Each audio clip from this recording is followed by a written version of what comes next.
মাটিতে নয়, হাওয়ায় ভাসিয়ে হচ্ছে আলু চাষ। অবিশ্বাস্য মনে হলেও এটাই সত্য। মাটির বদলে আলু চাষ হচ্ছে বাতাসে। বিস্ময়কর এই পদ্ধতিতে আলু চাষ করছে চীনের কৃষকেরা। চীন পৃথিবীর অদ্ভুত দেশগুলোর একটি। চীনের কাজই হলো নিত্য নতুন চমকে ওঠার মতো সব আইডিয়া এনে দুনিয়াকে স্তব্ধ করে দেয়া। এবার জাত তালিকায় যুক্ত হলো মাটি ছাড়া বাতাসে ঝুলন্ত আলু চাষ।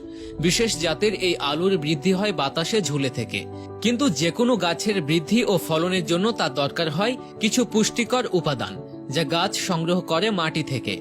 তাই এমন প্রশ্ন আসাটাই স্বাভাবিক, মাটি ছাড়া এসব গাছ তার পুষ্টি উপাদান কোথায় পাবে?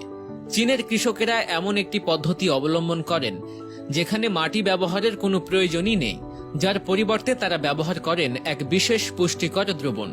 এই বিশেষ দ্রবণ মাটির বিকল্প ভূমিকায় পালন করে। আধুনিক এই প্রক্রিয়ায় আলু গাছের মূল বা লতাগুলো বাতাসে ঝুলিয়ে দেয়া হয়।